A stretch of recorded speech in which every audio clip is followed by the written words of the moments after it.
Hey, how you doing today? Okay.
Okay.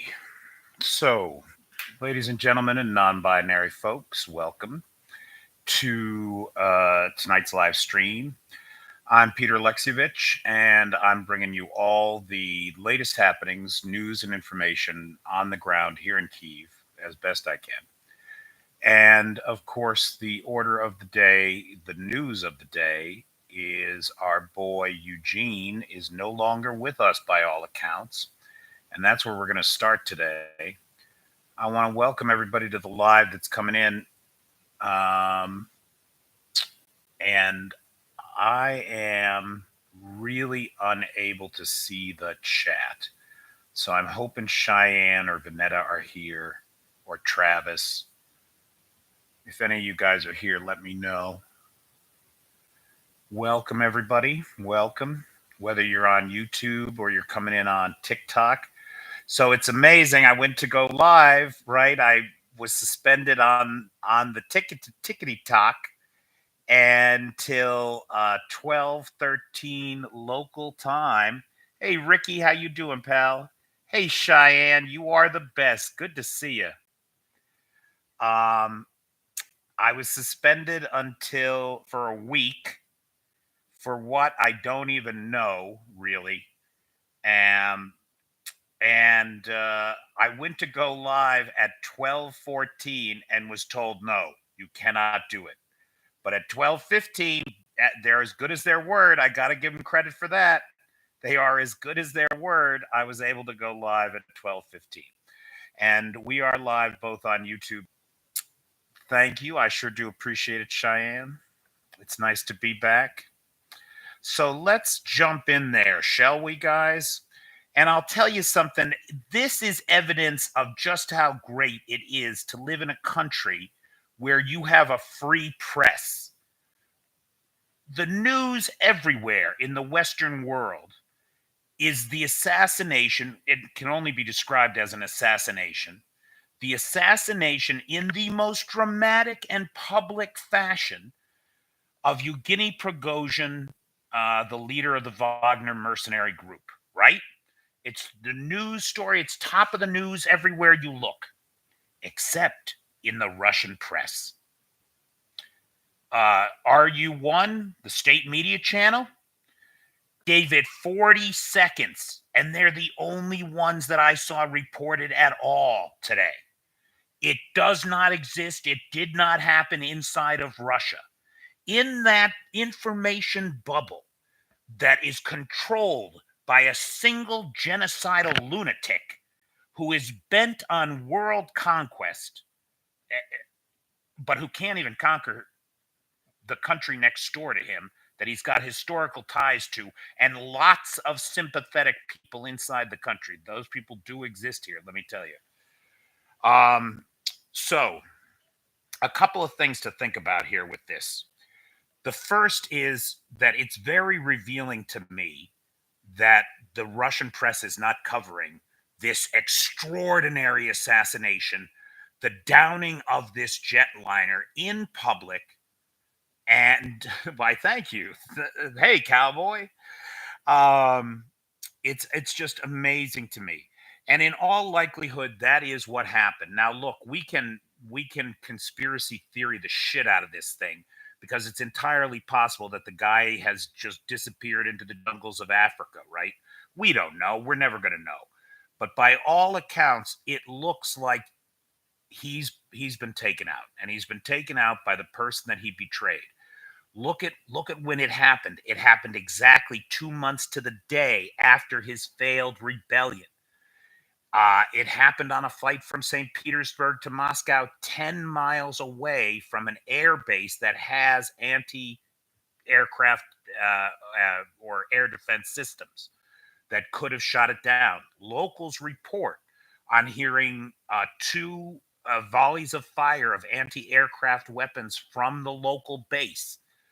So all of this says uh, that that's what happened. Putin took him out, and it's amazing that it took him 2 months to do it. Given his track record, we're now up to 40 oligarchs that have mysteriously fallen out of windows in the last year or 2 years now.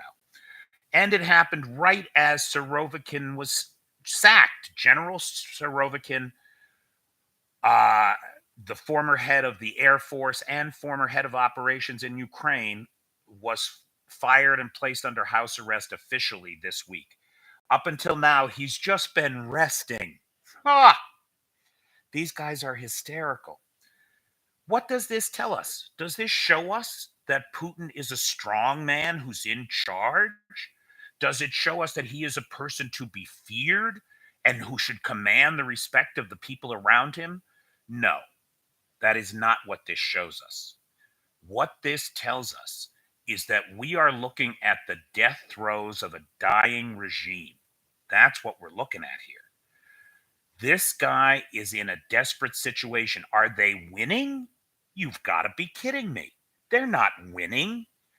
You've got a situation where Igor Girkin, the guy who started the Donbass separatist war, right, who led the little green men into battle, he's in jail, and his health is apparently deteriorating at a rapid rate. He's likely another victim of poisoning at the hands of Putin.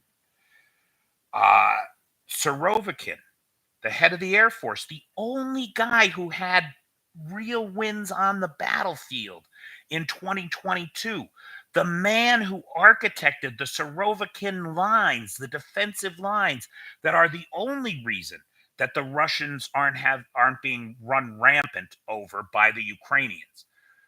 He's under house arrest and likely facing a lifetime in jail. Your number one earner, the guy who brought in the money, Prigozhin, the guy who you could trust to rig elections, who you could trust to launder the money and make the kickback payments, the guy who you could count on to run the troll farms and spread your cancerous disinformation, the guy who had the only wins on the battlefield in 2023, who took the only city that got taken in 2023, you just blew him out of the sky. Are you kidding me? Talk about killing the goose that laid the golden egg. Putin is cutting off his nose to spite his face every single day. It's a nightmare of this autocratic bullshit from these guys. Absolute insanity. Hey Vanetta, how you doing? All right. So that's my opinion of what's happening with that. Um, Now, further to this point, think about the implications of this. You look at the Wagnerites. We've got satellite images now that say that show that demonstrate that the Wagner camps in Belarus are being dismantled. There are reports of buses of Wagnerites headed toward Russia. And you've got Wagnerites who are pledging on their Telegram channels to avenge this, that it was a mistake, that they are going to regret it, that they're going to avenge it.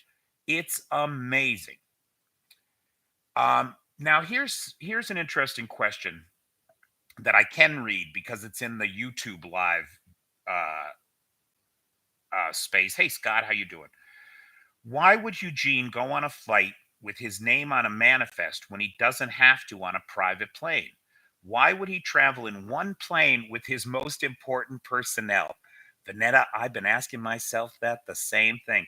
That's the kind of detail in this story that is going to lead people down the path of the conspiracy theories, right? This is why we're going to have stories of Prigozhin. Oh, I saw him swimming in the Cayman Islands. Oh, I saw him dive into a vat of diamonds in Switzerland. I whatever, right? Um,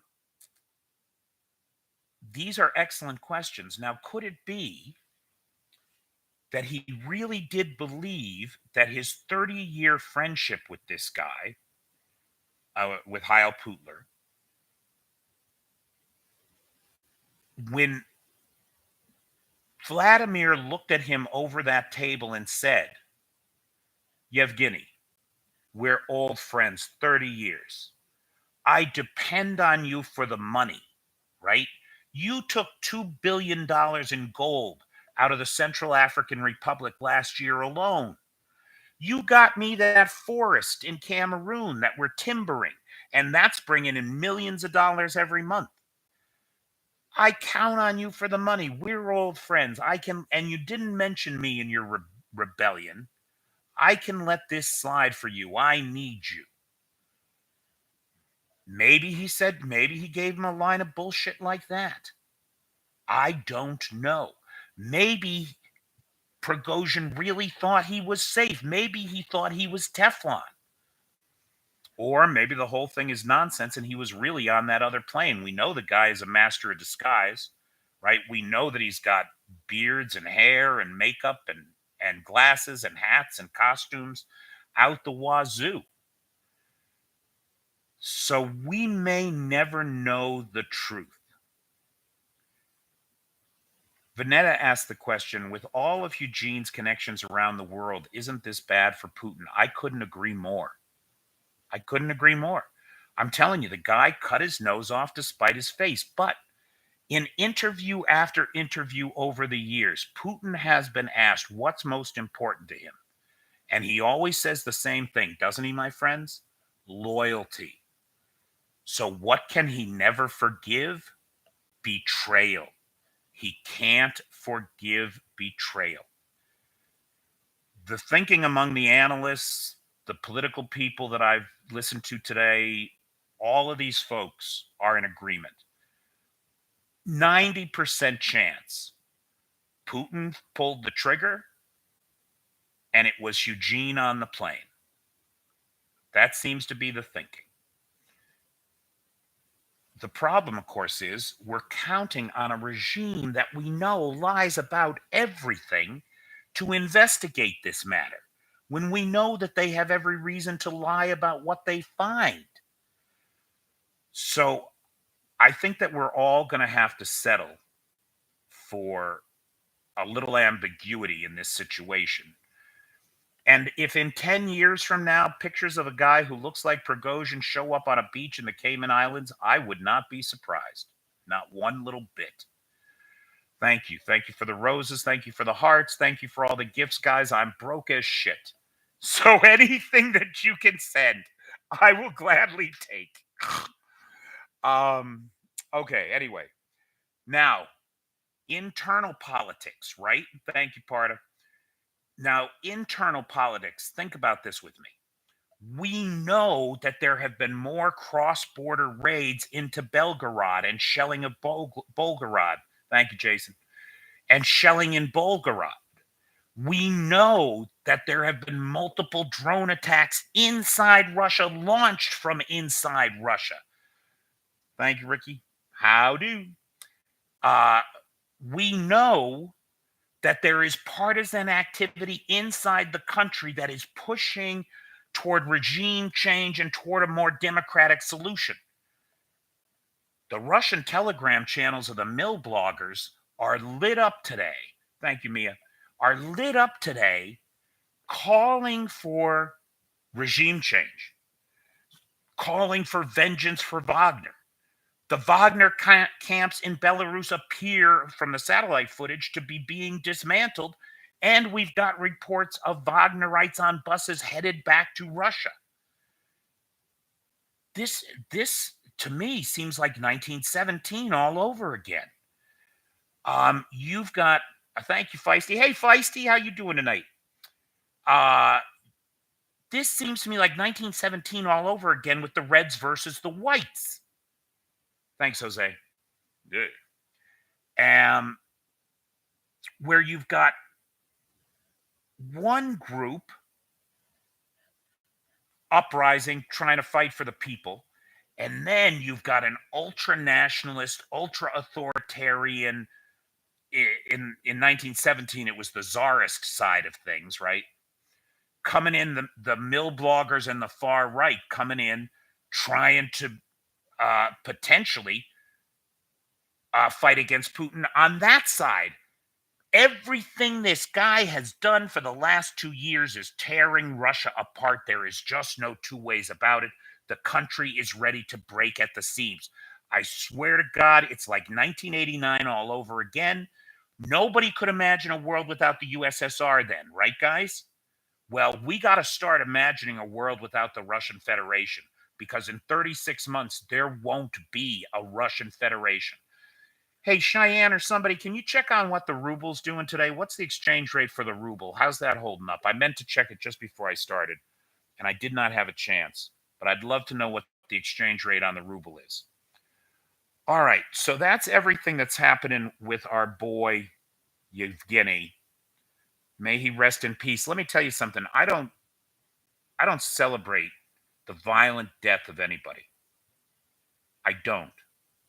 It would much, in my opinion, it would have been much better if Eugene faced the International Criminal Court for his crimes and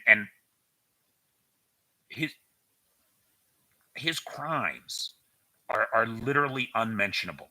Like I wouldn't even be able to bring myself to read a list of the things this animal has done. But I don't celebrate his death. It would have been a big win for the rule of law, international justice, if he had ended up in The Hague and ended up forgotten in a cell someplace. I'd have been very happy with that outcome. This was absolutely just appalling. But did you guys see the video of Putin sending his condolences to the families? I mean, you talk about wanting to puke. Just obscene when you think about the fact that he was probably behind it all. And Zelensky, on the other side of the coin, has stated clearly that Ukraine had nothing to do with it. Ukraine had nothing to do with it. Ukraine is out of it. And he said the words, "We all know who did this." And he's probably right. Now, this is interesting. There's a lot going on with Russia and Africa. And of course, there's the BRICS update today. Um, you've got six new countries that are applying for membership in BRICS. The UAE, who's got a great human rights record. Argentina, right? Great economy. Egypt, great economy and great human rights record. And Ethiopia. Oh my goodness. But these are the two kickers, boys. Saudi Arabia and Iran have applied for membership. So it is just a list of the worst. Um, just the worst and the most desperate. Now, get this. These are Putin's opening words at the conference. Not only did he take the time in his opening remarks to blatantly, pointedly blame the United States for the war, for starting the war in Ukraine. It's all our fault, guys. We did it. We did it. We're behind the war in Ukraine. So not only did he take the time to blame us, Scott, thank you. Scott says here the ruble is currently at 94.5. It was at 95 earlier today. The ruble's been holding pretty steady at 94, just around 94, since the central bank raised the interest rates. And that's about what we expected to happen. Actually, it's not as good as we expected to happen. Turkey did the same thing today with the Turkish lira, raised interest rates to prop up the currency, and the lira recovered something to the tune, I think, of 15%. I'd have to look at it. Um, but this is about a 6% improvement in the value of the ruble. So not the results that they wanted, but again, this result is a band-aid. It's a band-aid for cancer, and it's not going to hold up. Oh, Scott says, Scott, this is funny. Prigozhin might be next on TV shows when good chefs go bad. That's a good one. Now, this was the comment. This was Putin's opening comment. Are you ready for this? He welcomed everybody, and then he said that BRICS represents a new multipolar world order dedicated to the rule of law and the principles laid down in the UN Charter, especially the rights of people for self determination. The principles laid down in the UN Charter and the rights of people to self determination, as he actively attempts to erase the Ukrainian people, erase the language, which he says shouldn't exist, the culture, which he says shouldn't exist, the nation, which he says shouldn't exist. I, I don't know how these people. I don't know how these people live with themselves. I don't know how they look at themselves in the mirror. I don't get it. I don't get it one bit. All right. Let's see here. The Ukrainian Navy, we don't know why. We don't know if it was a test run. We don't know if it was a staging and a new attempt to do. But the Ukrainian Navy is doing some interesting things in Crimea. Two rubber boats made amphibious landings in Crimea. There was some exchange of fire, right? We don't know if it was a sabotage operation. We don't know if it was a test of defenses or if they were trying to scout the coastline. We don't know why they were there. We don't know what was going on, but the Ukrainian Navy landed in Crimea today. Could these guys be getting ready? We know that a bunch of them did training with both Navy SEALs in the U.S. on amphibious landings and with the British Royal Navy's guys who do the same kind of thing. I forget what that group is called in Britain. So could we see an amphibious landing in Crimea to try to establish a new front line in Crimea? I don't have any idea. I don't it does you wouldn't think so, but they're doing something down there. Could just be a sabotage group. There's a lot to sabotage down there. Budanov, the head of the Ukrainian military intelligence, says that Russia fails to hit 30 to 40% of naval drones. So that means that 30 to 40% of the naval drones that they send out hit their targets. That means that they know how many drones they got to send out if they want to take out the Kerch Bridge or whatever. In news about the Kerch Bridge, you guys may have seen the Russians are now sinking ferries along the bridge line. Sinking ferries? What? And they also put up a big radar scrambler deflector. Now look, the weapons that they're being used to hit the Kerch Bridge don't use radar. And so having a big scrambler there is not going to be of any benefit at all. And sinking ferries by there. The UAVs that I've seen are surface drones. Now we know that the Ukrainians have developed a submarine drone too. It's almost like a loitering munition torpedo. It's fascinating. Uh, but it's pilot guided, right? I mean, they can just go around the ferries. So why do you do these things? I couldn't figure it out. I had no idea. And then I saw some commentary by a guy named Ryan Macbeth. Do you guys know Ryan Macbeth? Ryan Macbeth is an American former military guy, infantry guy, who talks to a lot of army guys and military experts. And he was talking to somebody, and the guy told him that the reason they do these things is because they live in this nightmare autocratic regime where it has to appear you're doing something. And so, even though they know that the radar deflector thing is pointless, even though they know that sinking the ferries is pointless, they know these things. They have to do them. And so, in an autocratic regime, you end up spending all this money just trying to look like you've done something. Eh, it's pathetic. It's pathetic, is what it is. Now, Budanov also said today. Now, get this. You guys saw. I posted it. It's been posted all over the place. The picture of that burning Tu-22 bomber, right? Now, Russia's only got about 20 of these bombers. And we know that the Ukrainians had taken out at least four of them earlier in this war with those strikes on Engels Air Force Base. According to Budanov, they destroyed two more this past weekend. It wasn't just that one that got hit in Volgorod. There was a second one that got hit in Volgorod. And according to Budanov, it was destroyed.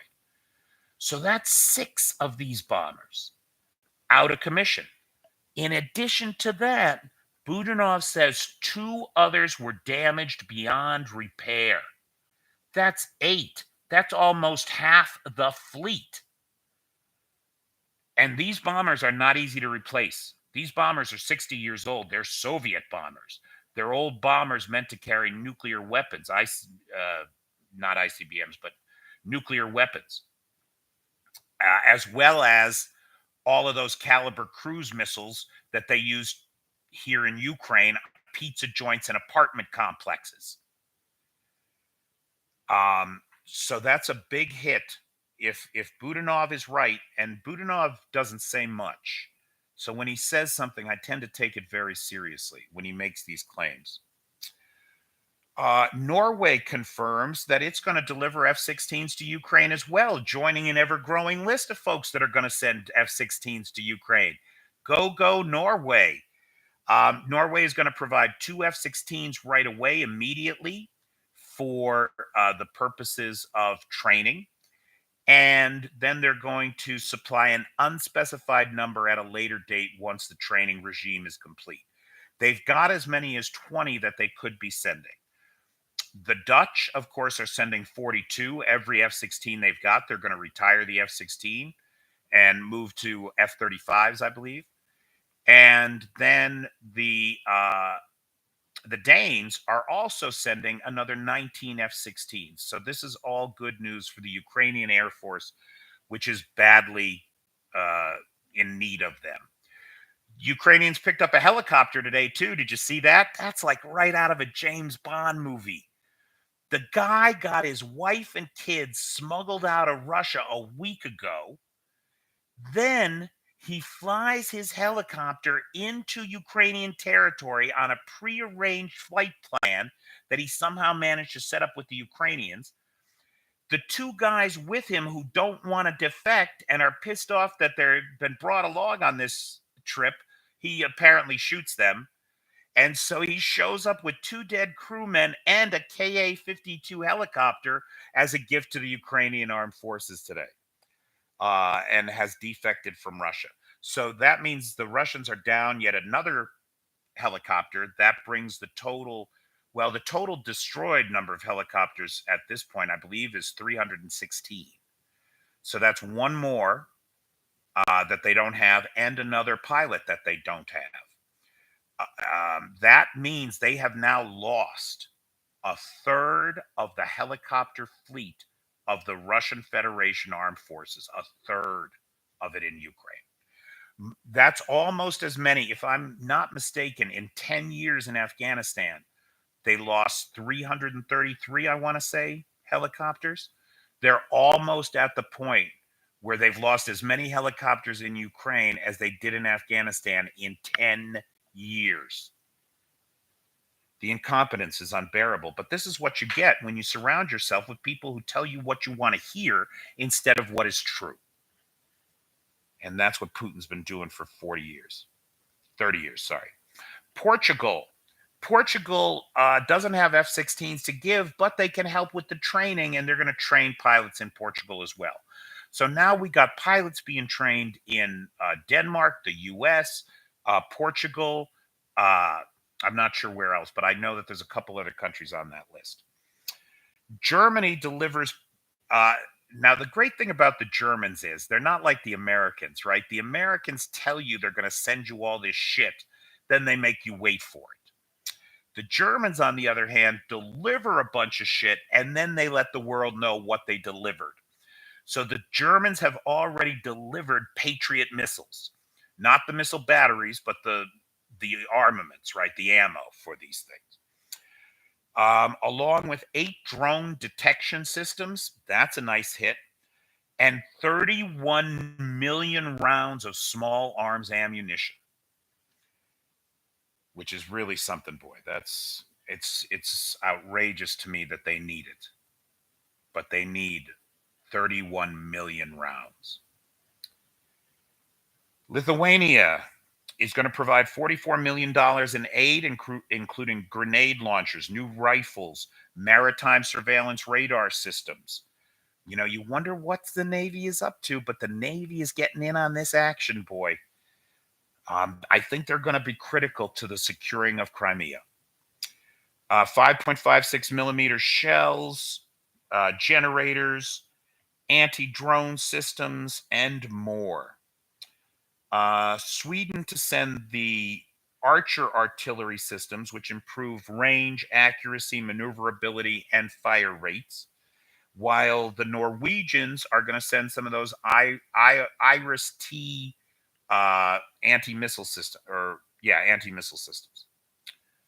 All right, we can take a minute here and let me see if I can. If anybody's got any questions, type them into the chat there, if you would, please, and I'll see if I can answer some questions. And then the other thing is the front line. The front line appears okay. U.S. intel said that Ukraine is wasting resources attacking Crimea. Thoughts? So, Steve, I do want to say here, I'm not a military person. I can only repeat really the analysis that I've distilled from the experts. And when I listen to somebody like General Ben Hodges, if you guys know Ben Hodges, former commander of the U.S. forces in Europe, right? A guy to listen to, a guy who knows, a guy who was on the ground in Bosnia and Herzegovina, a guy who uh, has been around the block, so to speak. And I've read his book, Future War. And so when it comes to this sort of thing, that's the kind of guy I listen to. This is not my own opinion. It's a distillation of my understanding of the strategic situation. So that's a lot of throat clearing, but I think it's important to recognize that this is not my ballywick. From what I understand, the situation with Crimea is this simple. If the Ukrainians don't take it back, there will never be a peace here. The Russians will stay, they will be in country, and they will want the rest of it. And no matter what you do, it's going to be a problem. It's like the partitioning of Northern Ireland. That gave us 100 years of war and terror and nightmare situations. It's like the partitioning of India in 1947. It's not the solution. The Ukrainians need to be restored to the full 1991 borders in order for their own long-term security and for the security situation of Eastern Europe and the Black Sea. If they don't get that, if they don't have those things, this thing is going to be a nightmare forever, for generations. And so that, I think, is the real concern with Crimea. The beast is wounded. Let's kill it. Let's not patch it up, right? Let's not try to take care of it. Let's not make the mistake of 1989, where the United States spent so much time and energy trying to keep the Soviet Union from collapsing. There was nothing we could do. The people in the former Soviet republics wanted their own freedom and right to self determination, and they were going to get it. And George Bush coming to Kyiv on August 14th, 1991, giving a speech telling them, no, no, vote to stay in the Soviet Union. That's best for everybody, is nothing but American fear of their pocketbooks, because the collapse of the Russian Federation is going to be a tumult. It's going to hit everybody's pocketbook. It's going to be a worldwide economic recession. It's going to be all these things. It's going to be bad for everybody for a short period of time. And once the shackles of Russian oppression are shrugged off of the 138 million people that Putin is keeping hostage, using as a resource that he thinks he owns and that is disposable, as we clearly see, he thinks they're disposable. The whole world will be better off for it. That is my considered opinion, Steve, based on everything that I've read and heard about this. So I don't think uh, the Crimea occupiers need the money from Russian tourists. Uh, mein Katzen, you are not wrong, boy. The ads on Russian TV for vacationing in the Crimea, or even better yet, have you seen the ads for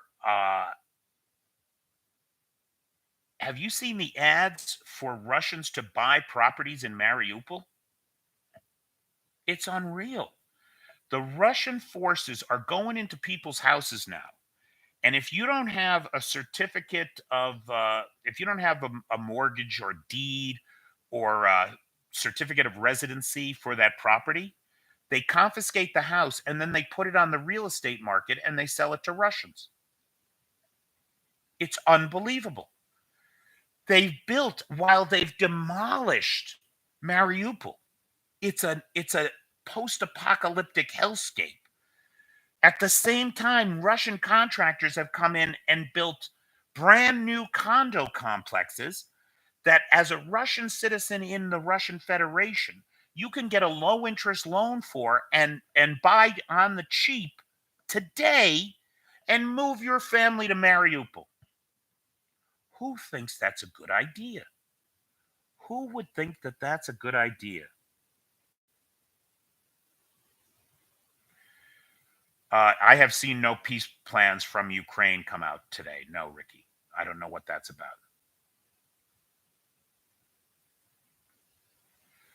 The real problem in Crimea is, what is it? It's something like 7 million transplanted Russians that live there, mostly Navy people that have retired out of Sevastopol over the years.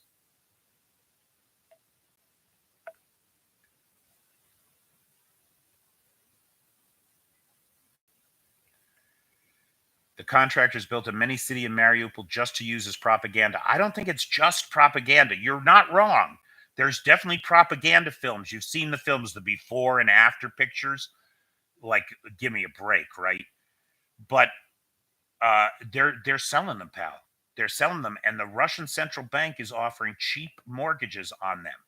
The prime rate right now is 12% in Russia, but the rate on these mortgages is like half of that. It's like 6%.